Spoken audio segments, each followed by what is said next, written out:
वो बरसात की एक रात थी। केटी के पेरेंट्स बाहर गए हुए थे, इसलिए उसने अपनी दोस्त बेका को अपने घर बुला लिया था। वक्त गुजारने के लिए वे दोनों टीवी देखने लगी। तभी बेका ने पूछा, क्या तुमने उस वीडियो टेप के बारे में सुना है जिसे देखने वाले की 7 दिन में मौत हो जाती है? ये सुन के केटी ने सवालिया नजरों से उसकी तरफ देखा तो बेका आगे बोली, वही वीडियो टेप जिसे देखने के बाद एक फोन कॉल आता है। फोन पर कोई कहता है 7 दिन के बाद तुम मारे जाओगे और ठीक 7 दिन बाद वो टेप देखने वाला मारा जाता है। ये सुनकर केटी के चेहरे का रंग उड़ गया। उसने बेका को बताया, पिछले हफ्ते मैं अपने बॉयफ्रेंड और कुछ दोस्तों के साथ पहाड़ों पर छुट्टियां मनाने गई थी। वहीं एक होटल में हमें एक वीडियो टेप मिला था जिसमें एक अजीब सा वीडियो था। उस वीडियो को देखने के बाद हमें एक फोन कॉल भी आया था। लेकिन फिर केटी ने हंसते हुए कहा, मुझे आज वो वीडियो टेप देखे 7 दिन होने वाले हैं, मुझे तो कुछ नहीं हुआ। भला वीडियो टेप देखने से भी कोई मरता है क्या? तभी फोन की घंटी बज उठी। केटी और बेका चौंक गई। वे दोनों एक अनजाने डर से सहमते हुए फोन उठाने के लिए नीचे हॉल में पहुंची, लेकिन फोन केटी की माँ का था। केटी को फोन पर बात करते छोड़ बेका वापस ऊपर के कमरे में चली गई। केटी फोन पर बात कर ही रही थी कि तभी हॉल में रखा टीवी अपने आप ऑन हो गया। ये देख केटी चौंक गई। उसने कुर्सी पर रखा रिमोट उठाकर टीवी बंद कर दिया। फिर जब वो बाहर जाने लगी तभी टीवी दोबारा अपने आप चालू हो गया। ये देख वो डर गई और उसने स्विच बोर्ड से टीवी का प्लग खींच दिया। तभी उसे टीवी स्क्रीन पर पीछे की तरफ एक परछाई सी गुजरती दिखाई दी। उसने फौरन पीछे पलटकर देखा, लेकिन वहां कोई नहीं था। घबराई हुई केटी बेका को पुकारते हुए ऊपर के कमरे की तरफ दौड़ी। वहां पहुंचकर उसने देखा कि उसके कमरे के अंदर से पानी बहता हुआ बाहर गलियारे में आ रहा था। केटी ने कांपते हाथों से कमरे का दरवाजा खोला। दरवाजा खोलते ही सामने रखा टीवी खुद ब खुद ऑन हो गया और टीवी पर एक वीडियो शुरू हो गया और उसके साथ ही केटी की दर्दनाक चीख पूरे घर में गूंज उठी। केटी मर चुकी थी। केटी की वो खौफनाक मौत देख उसकी दोस्त बेका को इतना गहरा सदमा लगा कि वो पागल हो गई और उसे एक मेंटल हॉस्पिटल में भर्ती कराना पड़ा। केटी की मौत उसके परिवार वालों और पुलिस के लिए एक रहस्य बनकर रह गई थी। कुछ दिनों बाद केटी का फ्यूनरल रखा गया था। केटी की अचानक मौत से उसके माँ बाप सदमे में थे। इस फ्यूनरल में केटी की मौसी रेचल भी अपने बेटे एडन के साथ शामिल हुई थी। रेचल एक जर्नलिस्ट थी। उसका अपने पति नोआ से तलाक हो चुका था। वो अकेले ही एडन की परवरिश कर रही थी। रेचल केटी की माँ से मिली और उसे दिलासा देने लगी। तभी केटी की माँ ने मायूसी से रेचल को बताया, डॉक्टर बता रहे हैं कि केटी की मौत हार्ट अटैक से हुई है, लेकिन केटी की बॉडी हमें जिस हालत में मिली थी वो नॉर्मल डेथ तो कतई नहीं लग रही थी। उसकी आंखें पीली पड़ चुकी थी और बाहर को निकली हुई थी। उसके चेहरे का रंग गहरा काला पड़ चुका था और उसके मुंह के अंदर खून जम गया था। लग रहा था उसने कुछ भयानक देखा हो, जिससे वो बुरी तरह डर गई और उसकी दिल की धड़कन रुक गई। केटी की माँ ने रेचल से आगे कहा, केटी तुम्हारे भी तो बेहद करीब थी। क्या तुम्हें नहीं लगता कि उसकी मौत का सच सामने आना चाहिए? तुम खुद एक जर्नलिस्ट हो, तुम उसकी मौत की इन्वेस्टिगेशन क्यों नहीं करती? इस पर रेचल ने केटी की माँ को भरोसा दिलाया कि वो इस बारे में जरूर कुछ न कुछ करेगी। केटी के फ्यूनरल में उसके कुछ दोस्त भी आए हुए थे। वो गार्डन में खड़े केटी की मौत पर चर्चा कर रहे थे। इसी बीच रेचल भी उनके पास आ गई। रेचल ने उनसे पूछा, क्या केटी की मौत से पहले तुम लोगों में से किसी ने उसके साथ कुछ अजीब सा होता हुआ नोटिस किया था? इस पर केटी के एक दोस्त ने रेचल को बताया, केटी अपनी मौत से 7 दिन पहले अपने बॉयफ्रेंड और 2 दोस्तों के साथ छुट्टियां बिताने शेल्टर माउंटेन इन नाम के एक होटल में गई थी, जहां उन्होंने एक वीडियो टेप देखी थी। वो वीडियो टेप देखने के 7 दिन बाद ही केटी की मौत हो गई। हैरत की बात तो यह है कि जिस दिन केटी मारी गई उसी दिन उसके बॉयफ्रेंड की भी ऊंचाई से गिरकर मौत हो गई और उसके बाकी दोनों दोस्त भी कार हादसे में मारे गए। ये सुनकर रेचल सोचने पर मजबूर हो गई, क्योंकि 4 दोस्तों का एक साथ वीडियो टेप देखना और उसके ठीक 7 दिन बाद सभी का मारा जाना कोई इत्तेफाक नहीं हो सकता था। रेचल केटी के कमरे में आ गई और किसी सुराग की तलाश में केटी के सामानों को देखने लगी। वहीं उसे एक फोटो स्टूडियो की रिसिप्ट मिली। उस रिसिप्ट को देखकर रेचल को पता चला कि केटी ने उस फोटो स्टूडियो में अपनी कुछ फोटो प्रिंट करवाने के लिए दी हुई थी। अगले दिन ही रेचल उस रिसिप्ट को लेकर फोटो स्टूडियो में पहुंच गई। वहां से उसने केटी के फोटोग्राफ्स कलेक्ट कर लिए। ये सभी उस वीकेंड ट्रिप के फोटोग्राफ्स थे, जहां केटी अपने बॉयफ्रेंड और 2 दोस्तों के साथ गई थी। एक फोटो में केटी का दोस्त होटल के कैबिन में टीवी के पास बैठा वीडियो टेप चलाता दिख रहा था, लेकिन उसके अगले ही फोटो में रेचल को कुछ अजीब सा दिखा। उसमें बाकी सब तो बिल्कुल साफ नजर आ रहा था, लेकिन केवल केटी और उसके दोस्तों के चेहरे धुंधले थे। ये वो फोटो था जो उन्होंने वीडियो टेप देखने के बाद खींचा था। रेचल समझ नहीं पा रही थी कि सारी अजीब घटनाएं वीडियो टेप पर ही आकर क्यों खत्म हो रही थी। अब रेचल ने इन 4 दोस्तों की मौत को लेकर अखबारों में छपी खबरों की छानबीन शुरू कर दी। इन खबरों से उसे एक और चौंका देने वाली बात पता चली। उन सभी दोस्तों की मौत रात 10 बजे हुई थी। 4 दोस्तों की मौत वो भी एक ही दिन और एक ही समय पर। ये बात उसके गले के नीचे नहीं उतर रही थी। क्या वाकई उनकी मौत का वीडियो टेप से कोई संबंध था? इसके जवाब के लिए रेचल को वो वीडियो टेप हासिल करना बेहद जरूरी था। केटी और उसके दोस्तों ने होटल शेल्टर माउंटेन इन में वो वीडियो टेप देखा था, इसलिए उसे उम्मीद थी कि उसे वो टेप वहीं मिलेगा। वो बगैर समय गवाए उस होटल में जा पहुंची। वहां उसने रिसेप्शनिस्ट को केटी और उसके दोस्तों की फोटो दिखाकर कहा, क्या आप इन लोगों को पहचानते हैं? ये लोग पिछले हफ्ते ही इस होटल में ठहरे थे। रिसेप्शनिस्ट ने रेचल को बताया, ये लोग यहाँ कैबिन नंबर 12 में रुके थे। ये लोग बार बार टीवी को लेकर शिकायत कर रहे थे। उनका डिस्क कनेक्शन काम नहीं कर रहा था, इसलिए टाइम पास करने के लिए वे यहाँ से एक वीडियो टेप ले गए थे। ये सुनकर रेचल ने पीछे रैक की तरफ देखा। वहाँ कई सारे वीडियो टेप रखे हुए थे। उन वीडियो टेप के बीच एक टेप कुछ अलग लग रहा था। उस पर कोई कवर या लेबल नहीं लगा था। रेचल ने अंदाजा लगाया कि यही वो वीडियो टेप हो सकता है जिसे केटी ने अपने दोस्तों के साथ देखा होगा। रेचल भी वो वीडियो टेप जल्द से जल्द देखना चाहती थी, इसलिए उसने वही कैबिन नंबर 12 बुक कर लिया जहां केटी और उसके दोस्त ठहरे थे। फिर वो उस वीडियो टेप को लेकर कैबिन में आ गई। कैबिन में उसने टीवी पर वो वीडियो टेप प्ले किया। वो वीडियो कुछ अजीब सा था। वीडियो की शुरुआत में टीवी स्क्रीन झिलमिलाने लगी, लेकिन अगले ही पल स्क्रीन पर एक कुआं दिखाई दिया। कुएं के मुहाने पर एक ढक्कन लगा था और उसके चारों ओर से रोशनी आ रही थी जो किसी रिंग की तरह दिखाई दे रही थी। अगले ही सीन में आईने में बाल बनाती एक औरत नजर आई और उसके बगल के आईने में बिखरे बालों वाली एक बच्ची आईने से दूर अंधकार में जाती दिखाई दी। इसके बाद स्क्रीन पर समंदर के किनारे मरे पड़े घोड़े और एक जलता हुआ पेड़ नजर आया। साथ ही वीडियो में एक मक्खी भी नजर आ रही थी। फिर अंत में शीशे में बाल बनाती उस औरत ने एक पहाड़ी से खाई में छलांग लगा दी। इसी के साथ वो वीडियो फुटेज खत्म हो गया। रेचल समझ नहीं पा रही थी कि आखिर वो वीडियो किस बारे में था। तभी अचानक उस कैबिन में रखे फोन की घंटी बज उठी। रेचल ने रिसीवर को उठाकर कान पर लगाया। वो हेलो भी नहीं बोल पाई थी कि उसे दूसरी तरफ से एक लड़की की फुसफुसाहट भरी आवाज सुनाई दी, 7 दिन, और फोन कट गया। फोन पर ये सुनते ही रेचल घबरा गई। वो उसी वक्त वहां से अपने घर के लिए निकल पड़ी। आते वक्त उसने वो वीडियो टेप भी अपने साथ ले लिया था। अगली ही सुबह रेचल ने अपने एक्स हस्बैंड नोआ को अपने घर बुला लिया। नोआ एक वीडियो एनालिस्ट था। रेचल ने नोआ को उस वीडियो टेप और केटी और उसके चारों दोस्तों के साथ हुई सारी घटना के बारे में बताया। इसके बाद रेचल ने नोआ से अपनी एक फोटो खींचने को कहा।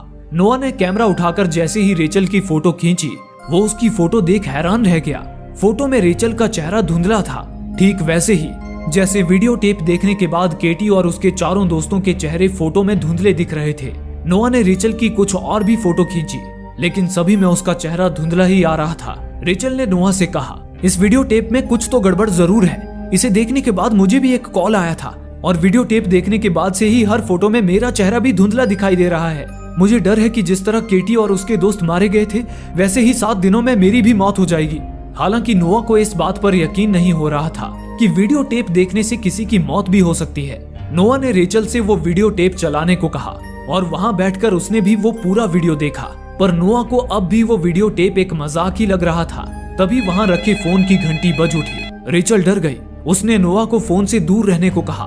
घंटी बजती रही और फोन अपने आप कट हो गया। रेचल को डरा हुआ देख नोआ ने कहा, घबराओ मत, तुम मुझे इस वीडियो टेप की एक कॉपी बना कर दो। मैं इस वीडियो टेप का एनालिसिस करके इसके बारे में और पता लगाने की कोशिश करता हूँ। अगले दिन वीडियो टेप की कॉपी लेकर रेचल नोआ के पास पहुंची। नोआ को वीडियो टेप का एनालिसिस करने के दौरान एक बेहद चौंकाने वाली जानकारी मिली। नोआ ने रेचल को बताया, हर वीडियो टेप में एक कंट्रोल ट्रैक होता है जिससे हमें यह पता चलता है कि वीडियो टेप को किस कैमरे से रिकॉर्ड किया गया है, लेकिन इस वीडियो टेप में तो कोई कंट्रोल ट्रैक है ही नहीं। इसका मतलब है कि ये वीडियो कभी किसी कैमरे से रिकॉर्ड हुआ ही नहीं, जो कि नामुमकिन है। इसके बाद वे वीडियो को स्लो करके उसे फ्रेम बाय फ्रेम देखने लगे। तभी उन्होंने आईने का सीन देखते हुए गौर किया कि वो आईना एकदम सीधे एंगल से रिकॉर्ड किया गया था। ऐसे में उस आईने में कैमरे का रिफ्लेक्शन नजर आना चाहिए था, लेकिन उसमें कोई कैमरा दिखाई नहीं दे रहा था, जो इस बात का सबूत था कि उस वीडियो को कभी किसी कैमरे से रिकॉर्ड किया ही नहीं गया। तभी रेचल को अगले फ्रेम में कॉर्नर पर कुछ झिलमिलाता हुआ सा दिखा। नोआ ने बताया कि वो अगला फ्रेम है जो तेजी से स्किप हो रहा है। रेचल और नोआ उस वीडियो को और स्लो करके उस फ्रेम को देखने की कोशिश करने लगे, लेकिन इस चक्कर में उनका वीडियो प्लेयर ही खराब हो गया। पर रेचल किसी भी तरह स्किप हो रहे उस फ्रेम को देखना चाहती थी। इसके लिए वो एक वीडियो सेंटर में पहुंची, जहां एक हाईटेक वीडियो प्लेयर था जिसमें किसी भी वीडियो को बहुत ज्यादा स्लो किया जा सकता था। रेचल तेजी से स्किप हो रहे उस फ्रेम को स्लो करके देखने की कोशिश करने लगी। कुछ कोशिशों के बाद वो फ्रेम स्क्रीन पर आ गई। रेचल ने देखा कि वो समंदर किनारे बने एक लाइट हाउस की इमेज थी। रेचल ने फौरन उसकी एक प्रिंट निकाल ली। फिर रेचल ने जब वीडियो को थोड़ा आगे बढ़ाया तो उसे वीडियो में वो मक्खी नजर आई। रेचल ने वीडियो को पॉज कर दिया। तभी उसे कुछ ऐसा दिखा जिसने उसके होश उड़ा दिए। वीडियो पॉज होने पर भी उस मक्खी के पंख फड़फड़ा रहे थे। रेचल ने उस मक्खी की ओर अपना हाथ बढ़ाया तो पाया कि वो मक्खी तो टीवी के बाहर स्क्रीन पर बैठी थी। लग रहा था जैसे वो वीडियो से बाहर निकल आई हो। रेचल ने जैसे ही उस मक्खी को पकड़ा तभी अचानक उसकी नाक से खून बहने लगा। वो घबरा गई और लाइट हाउस के प्रिंट को लेकर वहां से चली गई। इसके बाद वो लाइब्रेरी पहुंची जहां उसने अमेरिका के लाइट हाउसेस पर लिखी एक किताब ढूंढ निकाली। उस किताब में अमेरिका के सारे लाइट हाउसेस की इमेज और डिटेल्स थी।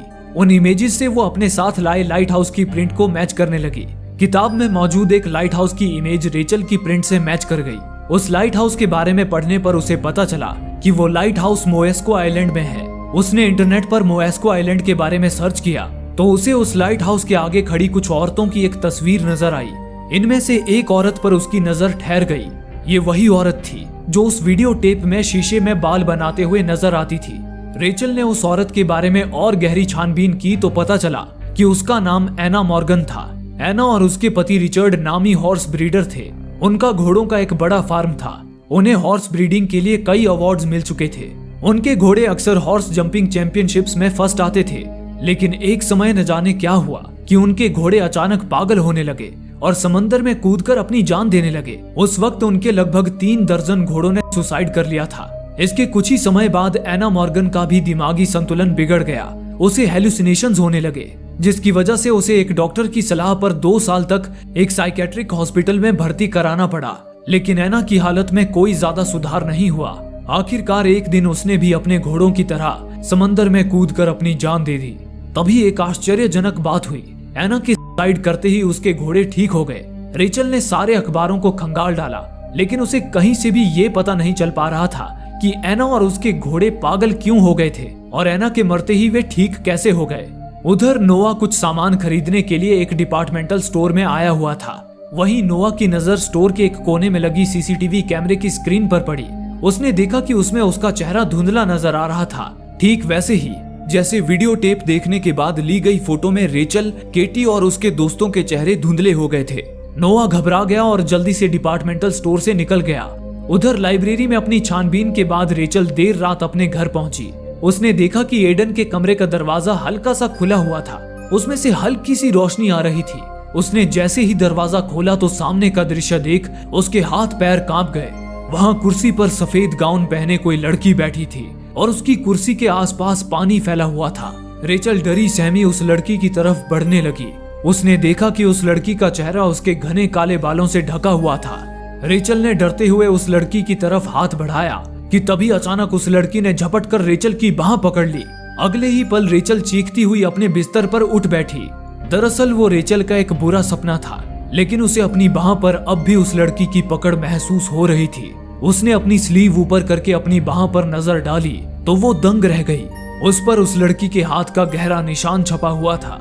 इसे देख रेचल की घबराहट बढ़ गई।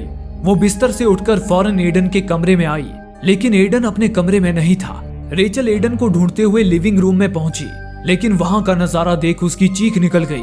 एडन टीवी के सामने बैठा वही वीडियो टेप देख रहा था।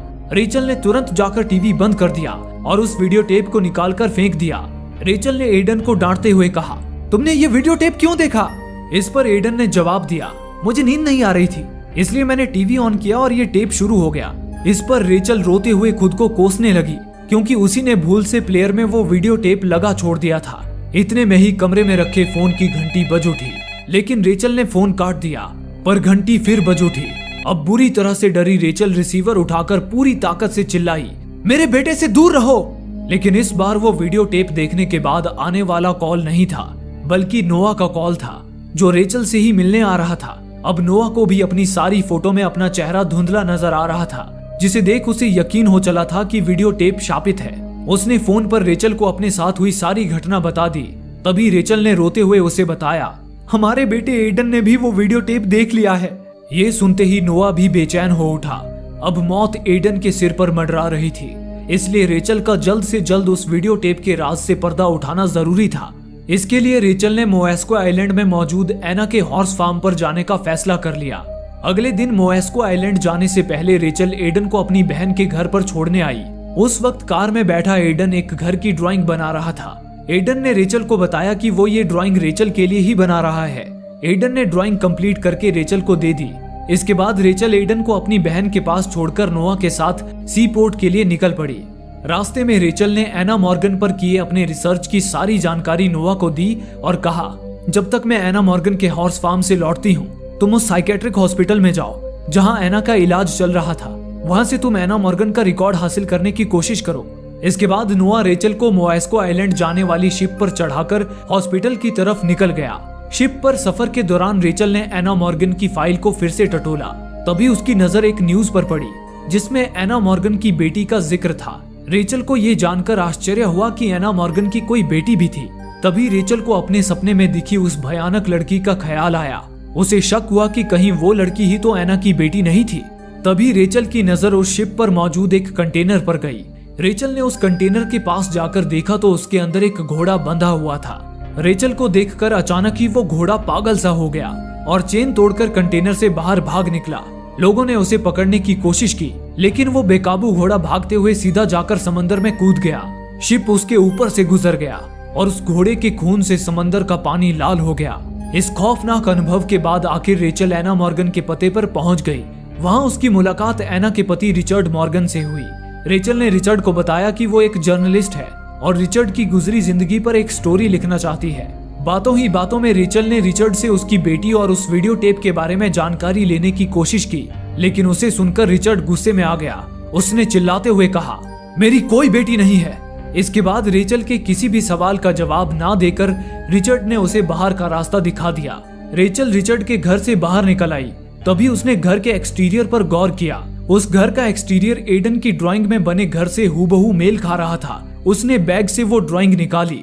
वो यही घर था। इस घर के बाहर मौजूद झूला भी एडन ने अपनी ड्राइंग में बनाया था। साथ ही एडन की ड्राइंग में कुछ घोड़े और एक आदमी और औरत के साथ एक बच्ची भी नजर आ रही थी। उस बच्ची का चेहरा उसके बालों से ढका हुआ था, ठीक उसी भयानक बच्ची की तरह जो रेचल को उसके सपने में नजर आई थी। ये देख रेचल ने तुरंत एडन को फोन करके पूछा, ये जो ड्राइंग तुमने बनाई है क्या तुमने ये सब पहले कहीं देखा है? इस पर एडन ने कहा, नहीं, मुझे ये सब वो छोटी लड़की दिखाती है, उसी ने मुझे ये ड्राइंग बनाने को कहा है। ये सुनकर रेचल समझ गई कि एडन उस सपने वाली लड़की की ही बात कर रहा है। रेचल ने पूछा, क्या उसने तुम्हें घोड़े भी दिखाए हैं? एडन बोला, वो कहती है उसे घोड़ों और अस्तबल से नफरत है क्योंकि घोड़े उसे सोने नहीं देते हैं। इस पर रेचल ने पूछा, तुम्हें पता है वो लड़की कहाँ रहती है? एडन ने जवाब दिया, उस लड़की ने मुझे एक अंधेरी जगह दिखाई थी, वो वहीं रहती है, लेकिन वो जगह कहाँ है ये मैं नहीं जानता। इसके बाद रेचल उसी आइलैंड पे रहने वाली एक लोकल डॉक्टर से मिली जिसने कुछ समय तक एना का दिमागी इलाज किया था। रेचल ने जब डॉक्टर से एना और उसकी बेटी के बारे में पूछा तो उस डॉक्टर का चेहरा भी एक पल को खौफ से भर आया।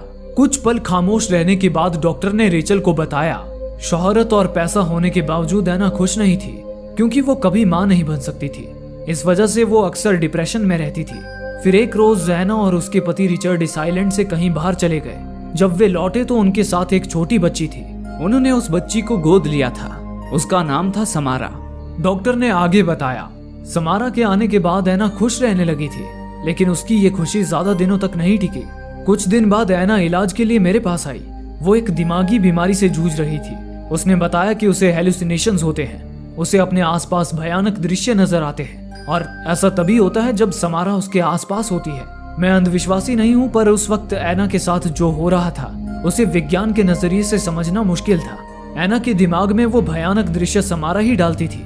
मैंने समारा का भी इलाज किया था, उसमें कोई तो साइकिक एबिलिटी थी। उसके आने से इस आइलैंड पर जैसे कोई श्राप लग गया था। लोग दिन ब दिन बीमार होने लगे थे। समारा जहाँ भी होती थी वहाँ कुछ न कुछ भयानक होता था। यहाँ तक कि एना के घोड़े भी पागल हो गए थे। वो अपने आप ही समंदर में कूदकर अपनी जान दे देते थे। तब मैंने समारा और एना दोनों को ही एक साइकेट्रिक हॉस्पिटल में भिजवा दिया था। समारा जब से इस आइलैंड से गई है तब से इस आइलैंड में खुशहाली है। डॉक्टर से समारा के बारे में ये सुनकर रेचल हैरान थी। इसी दौरान दूसरी ओर नोआ चोरी छुपे उस साइकेट्रिक हॉस्पिटल के रिकॉर्ड रूम में पहुंच चुका था जहां किसी समय एना और समारा भर्ती रही थी। रिकॉर्ड रूम में थोड़ी मशक्कत के बाद नोआ को एना की फाइल मिल गई। वो अभी फाइल उलट पलट ही रहा था कि तभी उसमें रखा एक लिफाफा नीचे गिर गया और उसके अंदर से कुछ एक्सरे रिपोर्ट्स बाहर निकल आए। नोआ ने जब उन एक्सरे रिपोर्ट्स को देखा तो वो दंग रह गया, क्योंकि उन रिपोर्ट्स में इंसानों के अंदरूनी अंगों की जगह कुछ अजीबोगरीब चित्र थे, वैसे ही जैसे उस वीडियो टेप में होते थे। जैसे कि समंदर में तैरता एक लकड़ी का घोड़ा, कब्र में दफन एक लड़की जिसके शरीर में हर तरफ इंजेक्शंस लगे थे, और एक जलता हुआ पेड़। नोआ ने देखा कि उस लिफाफे पर समारा का नाम लिखा था, यानी कि वो समारा की मेडिकल रिपोर्ट्स थी। उन रिपोर्ट्स को पढ़कर नोआ को पता चला कि समारा के अंदर एक साइकिक एबिलिटी थी, जिसे प्रोजेक्टेड थर्मोग्राफी या थोटोग्राफी भी कहा जाता है। इस एबिलिटी की मदद से समारा अपने दिमाग में आने वाले किसी भी इमेजेस या दृश्य को बिना कुछ किए किसी पेपर पर या कहीं भी बना सकती थी। बस इतना ही नहीं, इस एबिलिटी से वो अपने दिमाग में आने वाले दृश्य को किसी दूसरे इंसान को भी दिखा सकती थी, जिसके लिए वो उस दृश्य को उस इंसान के आंखों में रेटिना के सामने प्रोजेक्ट करती थी, जिससे उस इंसान को लगता था कि वो उस दृश्य को अपने सामने हकीकत में देख रहा है। नोआ समझ गया कि समारा ने इसी एबिलिटी का इस्तेमाल करके उस वीडियो टेप में अपने दिमाग में आने वाले अजीबोगरीब इमेजेस डाले थे, और इसी एबिलिटी से समारा लोगों को उनकी आंखों के सामने भयानक दृश्य दिखाती थी, जिससे या तो उन्हें हार्ट अटैक आ जाता था या तो वो सुसाइड करने पर मजबूर हो जाते थे। समारा ने केटी और उसके दोस्तों की जान भी इसी तरह ली थी। इसके बाद नोआ ने समारा के रिपोर्ट वाले लिफाफे को पलट कर देखा। उस पर लिखा था कि समारा के पिता रिचर्ड के कहने पर उसका इलाज रोका जा रहा है। नोआ ने ये जानकारी रेचल को देने के लिए उसे कॉल किया, लेकिन रेचल के फोन पर नेटवर्क ना होने की वजह से कॉल लग नहीं पाया। इस पर नोआ भी उसी वक्त मोएस्को आइलैंड के लिए निकल पड़ा। उधर दूसरी ओर रेचल एक बार फिर रिचर्ड से बात करने उसके घर जा पहुंची। रिचर्ड के घर का दरवाजा खुला पड़ा था, पर रिचर्ड वहां नहीं था। रेचल घर के अंदर आ गई। उसने देखा वहां लिविंग रूम में टीवी के सामने एक बॉक्स रखा था। उस बॉक्स में समारा के सारे मेडिकल रिपोर्ट्स थे। रेचल उन मेडिकल रिपोर्ट्स को देख ही रही थी कि तभी रिचर्ड वहां आ धमका। उसने अपने गले में एक एक्सटेंशन बोर्ड लटका रखा था। अचानक ही उसने रेचल को उस एक्सटेंशन बोर्ड से मारकर घायल कर दिया। इसके बाद रिचर्ड ने टीवी सेट उठाया और बाथरूम की तरफ जाने लगा। तभी रेचल भी खुद को संभालती हुई उठी और रिचर्ड से चिल्लाते हुए पूछा, तुमने अपनी बेटी समारा के साथ क्या किया? क्या तुमने उसे मार डाला? लेकिन उसे अनसुना करता हुआ रिचर्ड बाथरूम में आ गया, जहां उसने बाथटब और फ्लोर को पानी से भर दिया था और वहां इलेक्ट्रिक वायर बिछाकर अपनी मौत का इंतजाम कर रखा था। उसने अपने गले में लटका एक्सटेंशन बोर्ड बिजली के वायर से कनेक्ट कर दिया। रेचल ने उसे स्विच ऑन करने से मना किया, लेकिन रिचर्ड ने कहा, समारा कभी मुझे चैन से जीने नहीं देगी। वो हर वक्त मेरे कानों में फुसफुसाती है, मुझे भयानक दृश्य दिखाती है। अब मैं और बर्दाश्त नहीं कर सकता। ये कहते हुए रिचर्ड ने बाथटब के अंदर आकर बिजली का स्विच ऑन कर दिया, जिससे पानी में हाई वोल्टेज करंट दौड़ गई और एक झटके में ही उसकी मौत हो गई। ये देख रेचल घबराकर चीखने चिल्लाने लगी। तभी नोआ वहां पहुंच गया। उसने डरी हुई रेचल को शांत किया, लेकिन अब रिचर्ड की मौत के साथ ही रेचल समारा को ढूंढ पाने की उम्मीद खो चुकी थी। लेकिन तभी उसके दिमाग में वो बात आई जब एडन ने उससे कहा था कि उस छोटी बच्ची को यानी कि समारा को घोड़ों का अस्तबल पसंद नहीं है, घोड़े उसे सोने नहीं देते। रेचल उसी वक्त नोआ के साथ ताला तोड़कर अस्तबल में जा घुसी। अंदर पहुंचकर उन्होंने देखा वहां एक लंबी सीढ़ी लगी थी जो ऊपर मौजूद एटिक से टिकी हुई थी। दोनों सीढ़ी चढ़कर एटिक में पहुंच गए। उस एटिक में मौजूद खिलौने और बच्चों के सामानों को देखकर रेचल ने नोआ से कहा, शायद रिचर्ड अपनी पत्नी एना के सुसाइड की वजह समारा को ही मानता था, इसलिए उसने समारा को यहाँ कैद कर रखा था। इतने में ही नोआ की नजर दीवार पर लगे वॉलपेपर पर पड़ी। उसका थोड़ा सा हिस्सा जला हुआ था। उसने रेचल को भी वहां बुलाया। दोनों ने मिलकर उस वॉलपेपर को फाड़ दिया।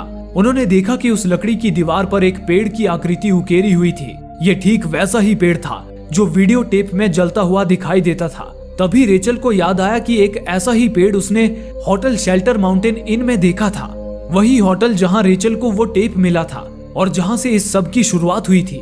रेचल को यकीन था कि उस होटल का समारा से कोई ना कोई कनेक्शन जरूर है। रेचल और नोआ उसी वक्त कार लेकर होटल शेल्टर माउंटेन इन की तरफ निकल गए और कुछ ही देर बाद होटल में पहुंच गए। वे दोनों सीधे होटल के कैबिन नंबर 12 में आ गए। आज रेचल को वो वीडियो टेप देखे 7वां दिन था। शाम ढलने को आई थी। रेचल ने खिड़की से उस पेड़ को देखा। ढलते हुए लाल सूरज की रोशनी में लग रहा था मानो वो पेड़ आग में जल रहा हो, लेकिन उन्हें वहां कोई क्लू नजर नहीं आ रहा था। रेचल ने नोआ से कहा, आज से 1 हफ्ते पहले सूरज ढलने के ठीक बाद मैंने वो वीडियो टेप देखा था, यानी कि आज सूरज ढलने के बाद मैं मर जाऊंगी। रेचल को बचाने का नोआ को अब कोई रास्ता नजर नहीं आ रहा था, इस बात से फ्रस्ट्रेट होकर नोआ कैबिन में रखे सामानों को उठाकर फर्श पर फेंकने लगा। इसी तोड़फोड़ में रैक पर रखा एक कंचे से भरा कांच का जार भी टूट गया और उसमें से कंचे निकलकर कारपेट पर एक जगह इकट्ठे हो गए, मानो वहाँ कोई गड्ढा हो। रेचल और नोआ ने उस जगह से जब कारपेट उठाकर देखा तो वहाँ लकड़ी का फर्श गीला था और पानी की वजह से सड़ गया था, पर पानी फर्श पर कहां से आ रहा था ये जानने के लिए नोआ ने कुल्हाड़ी से फर्श को तोड़ दिया। उन्होंने देखा कि फर्श के नीचे एक कुआं था जिस पर एक ढक्कन लगा हुआ था, बिल्कुल वैसा ही कुआं जैसा उन्होंने वीडियो टेप में देखा था। उन दोनों ने मिलकर वो ढक्कन हटाया और टॉर्च से कुएं के अंदर देखा। वो कुआं बहुत गहरा था, वहां सिवाय अंधकार के कुछ नजर नहीं आ रहा था। तभी रेचल को एडन की वो बात याद आई जब उसने कहा था कि समारा अब एक अंधेरी जगह में रहती है। रेचल समझ गई कि वो अंधेरी जगह वो कुआं ही है।